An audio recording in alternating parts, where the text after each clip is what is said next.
Indique-moi en description à quelle adresse t'as envoyé la formation offerte qui s'intitule « Canalise tes pensées envahissantes et profite de l'instant présent ». Et surtout, partage cette vidéo à une personne de ton entourage que ça pourrait aider. Et n'oublie pas, comme le disait Einstein, la folie c'est de faire toujours la même chose et de s'attendre à un résultat différent. Si tu veux t'épanouir avec ta douance, c'est le moment d'utiliser le bon mode d'emploi, celui qui fonctionne avec toi, et de changer pour faire de cette terre un monde meilleur.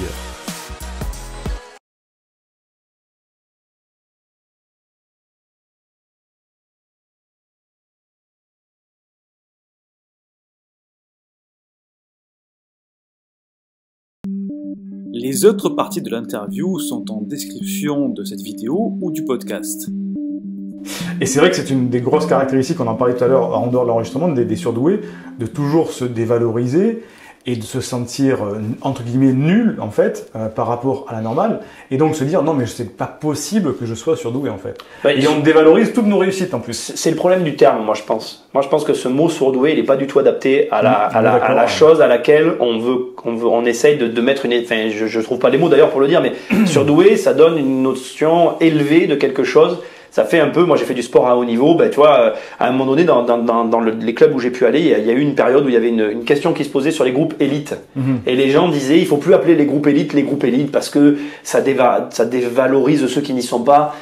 Et je suis pas forcément fondamentalement d'accord avec ça, parce que bon, le sport, on va en parler, c'est un autre problème, mais j'ai pas de problème avec la classification. Mais le problème du surdoué, c'est pas tant l'image qu'il renvoie aux autres, c'est la propre image que lui-même va percevoir de l'étiquette qu'on essaie de mettre sur l'explication du pourquoi il a cette espèce de décalage. Et c'est ça qui est gênant, parce qu'en fait, tant que tu vois pas en quoi ta capacité elle est utile dans ta vie, je crois que tu auras toujours un problème en fait.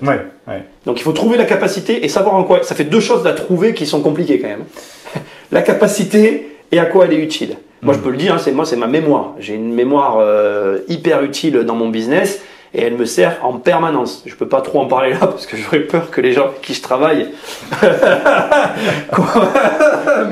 mais si certains savaient en réalité sur quoi je m'appuie pour arriver à, c'est juste énorme, parce qu'en vérité, je vais te donner juste un exemple. Des fois, on va me dire un truc et puis 3 semaines après, le mec en face l'a oublié, mais moi je l'ai pas oublié en fait. Tu vois, ça tient juste à ça des fois. Et c'est cette petite chose qui va faire que moi je vais m'appuyer dessus. D'accord.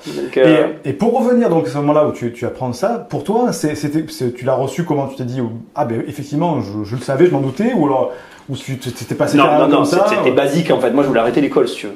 C'était l'objectif, c'était arrêter l'école. Moi en fait, tu veux, ce qui me permettrait d'arrêter. Moi je voulais arrêter d'aller dans ce truc quoi. C'était, je pouvais plus en fait. Même aujourd'hui, tu vois, j'ai des crèmes. On a eu des frictions avec ma femme par rapport à ma fille. Enfin, des frictions, c'est un grand mot, je veux pas exagérer. On a eu un point et on a encore des discussions. Moi, je veux pas que ma fille, j'ai un problème avec le système scolaire. Moi, je l'ai dit à ma femme, je dis, moi, si tu en la mets à l'école, il n'y a pas de problème, mais m'amène pas devant des profs, m'amène pas, viens pas me dire si je te dis qu'une après-midi elle va pas à l'école, elle va pas à l'école. Pour moi, j'ai pas du tout envie qu'elle ait des bonnes notes à l'école. J'ai juste envie qu'elle ait la moyenne, ça ira très bien pour moi, c'est mon objectif de vie, et qu'elle développe une intelligence sociale. Je vais l'inciter à apprendre, à comprendre comment marche la cour de récré, et à voir ce qu'elle pourrait faire dans la cour de récré. C'est le seul truc intéressant de l'école, c'est la cour de récré. Le reste n'a aucune utilité en fait. Pour moi, il y a rien à apprendre de l'école à part la cour de récré quoi. C'est le meilleur endroit, la cour de récré de l'école. C'est le moment où tu apprends le plus de choses sur l'être humain, les comportements, les rapports sociaux, comment interagir avec les autres. Tout à l'heure, tu as dit une chose. Effectivement, moi, quand j'étais gamin, j'ai beaucoup été moqué. Et après, j'ai un tempérament qui va de l'avant et qui peut réessayer 100 fois la même chose jusqu'à ce que je réussisse. Donc, j'ai toujours essayé de m'intégrer, de comprendre comment faire. Et ça a été une école hyper formatrice pour ça. Et je remercierai toujours l'école de m'avoir offert cette opportunité de développer mon intelligence sociale. Mais c'est tout. Après, avoir des bonnes notes, on n'apprend pas à parler anglais. Donc bon, le reste, pour moi, aujourd'hui, alors à l'époque actuelle, c'est hyper important. L'informatique, ils ont 10 ans de retard. Et comme ils auront toujours 10 ans de retard, parce que quand ils se mettent à la page, il y a encore déjà 10 ans de retard. Bon, bref, c'est sans fin. Et en fait, ils essayent de te donner une méthodologie que tu dois appliquer bêtement dans la vie. Or, la vie, c'est quoi? C'est comprendre comment fonctionne une chose et apprendre à gérer l'ingérable. Donc, ça sert pas à grand chose. Voilà, si tu veux, c'est pas méchant. Mais après, voilà, à part l'intelligence sociale, pour moi, l'école, c'est la meilleure école de la vie tes rapports avec les gens. Quoi, rapport avec les gens. Ouais. C'est vrai que c'est un vaste sujet par rapport au potentiel, le rapport avec l'école, le rapport avec l'éducation qui est très compliqué. Et on pourrait en parler pendant 1 heure parce qu'il y aurait beaucoup de choses à dire là-dessus. Toi, qu'est-ce qui fait que tu penses que... Alors, on sait qu'aujourd'hui, la majorité des personnes à haut potentiel sont en difficulté, soit émotionnelle, soit sociale, soit économique, tout ça. Qu'est-ce qui fait que toi, tu as fait la différence par rapport à ça, que tu t'es pas retrouvé un jour dépressif ou en mal-être ou petit salarié en train de faire une dépression Le sport. Le sport m'a appris 2 choses, enfin plusieurs choses, mais 2 choses essentielles et une vraiment hyper importante. Il m'a appris à débrancher mon cerveau. Et les gens qui vont se reconnaître là-dedans, moi j'ai un problème avec mon cerveau, c'est que dès qu'il est allumé, il marche. Il peut plus s'arrêter. C'est très compliqué à gérer. Ça veut dire que si tu me réveilles pendant la nuit, c'est mort. Là, je viens de me taper 2 nuits blanches les 2 dernières nuits. J'ai été insomniaque pendant très longtemps aussi, il faut le savoir. J'avais un problème de santé qui a été lié à ça, que je suis en train de soigner, qui a bien réduit mes insomnies. Je suis beaucoup moins insomniaque depuis, mais dès que tu vas me réveiller pendant la nuit, alors je peux avoir un sommeil de plomb, mais si tu arrives à me réveiller, c'est mort, hein, je peux plus me rendormir. Le cerveau sera le classique. Terminé. Et puis là, et puis des fois je m'endors de fatigue parce que le cerveau me fatigue et j'arrive à me rendormir, mais c'est très rare. Et du coup, le sport, il m'a appris à débrancher mon cerveau en fait. D'accord. Dans le sport, quand tu es en compète, si tu veux gagner, et à un moment donné, il faut plus réfléchir. Quoi. La réflexion, il faut se dire, hop, je la mets dans un coin. Il y a le mec à côté, là, il faut que je le batte. Il faut que j'arrive devant. Donc je me concentre sur un truc.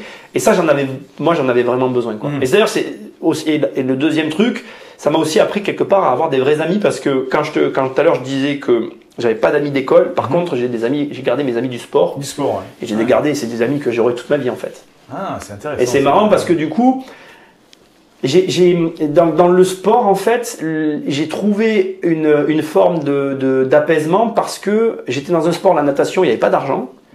Et c'est marrant, mais ça m'a beaucoup aidé même encore aujourd'hui parce que j'ai dû faire ce sport pour autre chose que pour de l'argent et ça m'a appris des choses dans une dimension très différente en fait. D'accord, ouais. Et je pense que ça a été vraiment salvateur pour moi, vraiment. C'est vraiment ce qui t'a donné l'impulsion pour faire les choses pour passer au-dessus des difficultés.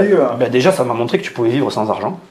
C'est marrant à dire, mais d'ailleurs, le titre du livre est vraiment lié à l'histoire dans le livre et j'arrête pas de le répéter. Je sais que tu as lu la première partie, j'arrête pas de le répéter parce que vraiment, le sport a été formateur dans mon rapport à l'argent parce que j'étais dans un sport où il n'y avait pas d'argent. Donc ça m'a obligé à comprendre que tu pouvais faire une chose et l'aimer et pas en attendre quelque chose en retour. En fait. D'accord. Okay. Et que c'était ok dans la mesure où tu en parlais aux gens autour de toi parce que ma mère, à un moment donné, j'ai fait une année où j'ai fait que de la natation, j'ai gagné pas un rond et je le lui ai dit et en fait, tu te rends compte que si ce que tu fais est explicable et que c'est assumé, en fait, la vérité, c'est ça, voilà. Si ce que tu fais est explicable et assumé, il y a des problèmes avec personne, en fait. Oui. La vérité, c'est quand tu as des problèmes, la plupart du temps, c'est parce que toi-même, tu n'assumes pas ce que tu fais. Et si tu assumes ce que tu fais, il n'y a plus de problème, en fait. Qu'est-ce que tu veux que les personnes te disent? Moi, quand on me dit des trucs, tiens, le week-end dernier, ma famille, il y a un membre de ma famille qui me dit, ma femme dit, oui, Nicolas, avant que je le rencontre, il prenait jamais de vacances. J'adore mon boulot, je prends jamais de vacances, j'aime ce que je fais, j'ai des projets d'entreprise, ma vie, c'est de faire mon immobilier et ce que je fais, j'adore ça. Et donc, quand je pars en vacances, putain, je vais prendre du retard, c'est le mouroir, comment je vais faire? Bon, j'arrive à m'éclater, mais l'été dernier, j'ai voulu partir 1 mois en vacances. Honnêtement, à la fin, j'étais pressé de rentrer. Alors que c'est moi qui ai voulu, tu vois. Mais la dernière semaine, je travaillais, en fait. Ma femme m'a dit, c'est pour faire ça, c'est pas la peine de partir 1 mois, tu vois. Je dis, oui, c'est vrai, t'as raison. Et quand je pars en vacances, je travaille toujours un peu. Bref. La femme de mon cousin me dit non mais c'est pas possible ta manière de vivre et tout, tu peux pas vivre comme ça et comment tu fais pour projeter tes vacances et tout. Et je la regarde, je dis mais moi je projette pas de vacances. Je dis moi j'ai que des projets de travail. Quel est ton problème? T'as des projets de vacances? Ben c'est très bien. Moi j'ai des projets de travail. Terminé. Qu'est-ce que tu veux répondre à un mec qui te répond ça? Il y a rien à dire. Le mec qui te dit moi j'ai des projets de travail. T'as quoi toi comme projet de travail? Ben elle en a pas, elle aime pas son travail. Mais moi je voudrais pas de sa vie. Moi je voudrais pas me réveiller le matin et aller au travail en me disant bah, putain je travaille pour aller en vacances. J'ose même pas. Enfin. Je vais pas dire ce qu'elle fait. Elle est dans un cadre de travail où elle peut se permettre de le faire. Mais si comme moi elle avait des clients, si tu fais pas ce que t'aimes, mais t'es mort. Big up à la cousine de... Voilà. Tu nous écoutes? Non mais voilà si tu veux. Après, la vie c'est un choix et assumer ses choix. Alors après, encore une fois, et je veux le préciser, j'ai pas toute ma vie été comme ça. Ça est la vie qui m'a petit à petit, voilà, j'ai pris des coups, j'ai eu des copains qui m'ont tourné les talons parce qu'ils comprenaient pas ce que je faisais et ça m'a blessé et j'étais pas capable de leur répondre à ce moment-là. Pour arriver maintenant à répondre, je vais sur mes 40 ans, je les ai pas encore, mais je vais les avoir. Il m'aura fallu X années pour arriver à ça. Aujourd'hui, ça y est, j'ai passé le cap. Maintenant, je vais encore plus de l'avant. Alors, j'allais déjà de l'avant avant. Maintenant, c'est encore plus loin, plus vite, plus fort. Mais ça se travaille en fait. Ouais. Donc première étincelle, on va dire, on va appeler ça l'étincelle, le sport qui permet de canaliser, débrancher le cerveau, de savoir que tu peux travailler pour quelque chose qui n'a pas une valeur financière derrière, donc pour ton propre plaisir. Complètement. Mais c'est le sport. Même aujourd'hui, ma fille, j'ai qu'un seul désiderata. Je dis à ma femme, tu la mets à un sport, mais je veux qu'elle fasse de la compète. Point. Il n'y a pas de discussion en fait. Et je dis, si elle fait de la compète, il faut qu'elle en fasse pas 2 fois par semaine. Moi, dans ma tête, c'est du sport. Moi, je nageais 2 fois par jour. Voilà. Faire du sport. Ouais. Voilà. Ok, donc ça c'est bon. Après, une fois que ta carrière sportive, tu l'as mise en pause, tu l'as arrêtée après au bout d'un moment. Ouais, ça a été dur ça aussi.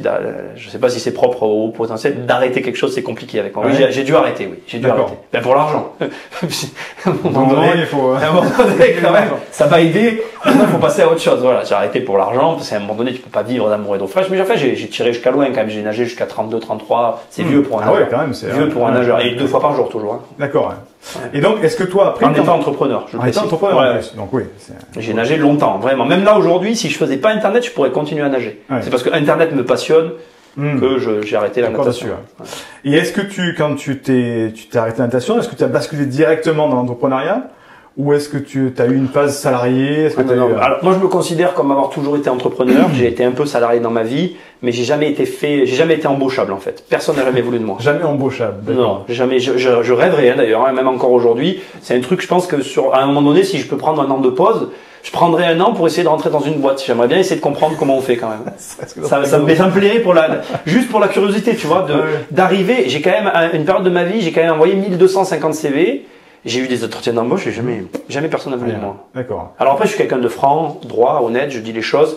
Donc je pense que c'est à ce niveau-là que j'ai d'être en entretien d'embauche, ça passe pas du tout, quoi. Tu sens que le mec, il va te rentrer dedans. Mais du coup, tu vois, c'est marrant. Là, le mec, il va être ingérable, je le prends pas. Ouais, voilà, mais c'est ça, c'est ça.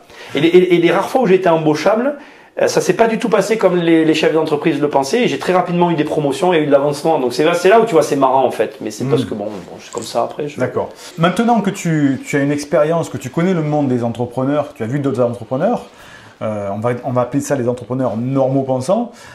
Est-ce que toi, tu as senti que tu as démarré différemment d'eux, ou plus rapidement qu'eux, ou plus vite qu'eux, ou avec des techniques différentes? Qu'est-ce que tu as fait qu'est-ce qui fait qu'aujourd'hui, toi, tu es encore entrepreneur, alors que beaucoup d'autres, au bout de 1 an, 2 ans, 3 ans, ils ont arrêté?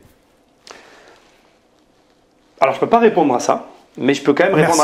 Je peux pas. On se reverra la semaine prochaine. Je peux pas savoir pourquoi quelqu'un arrête. Je pense pas que ça soit lié à tout ça. Par contre, je peux te répondre à ta question de la différence entre les entrepreneurs et de la différence avec un entrepreneur surdoué, appelle ça comme tu veux, je sais pas comment, voilà, et les autres.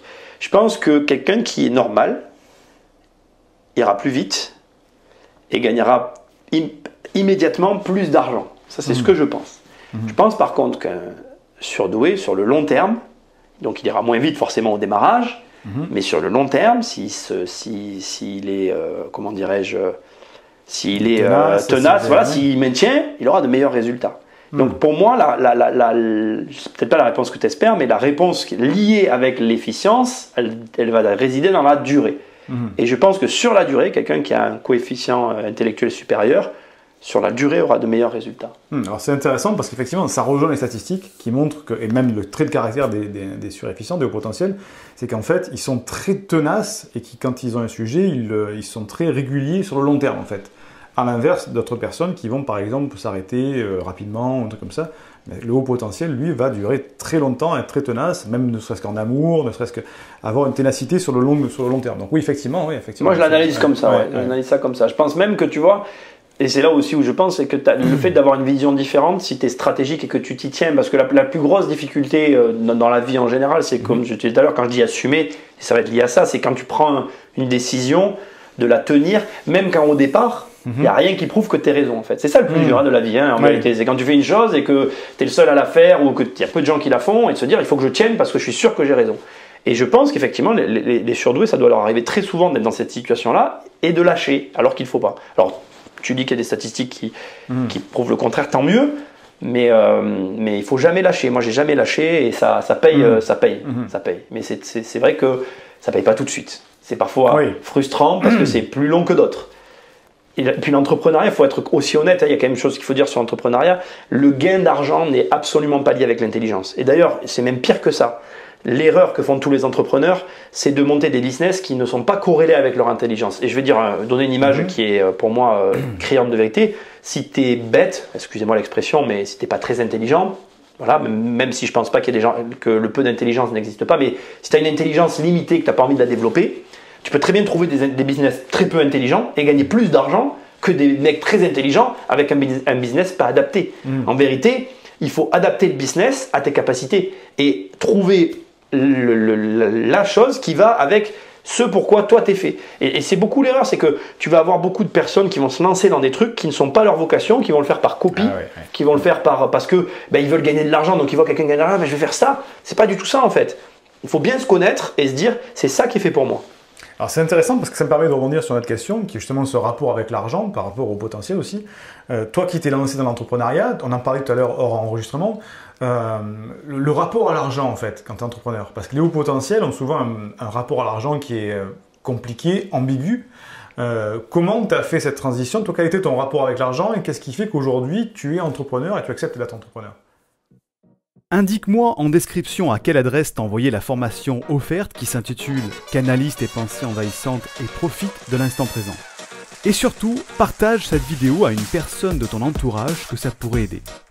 Et n'oublie pas, comme le disait Einstein, la folie c'est de faire toujours la même chose et de s'attendre à un résultat différent.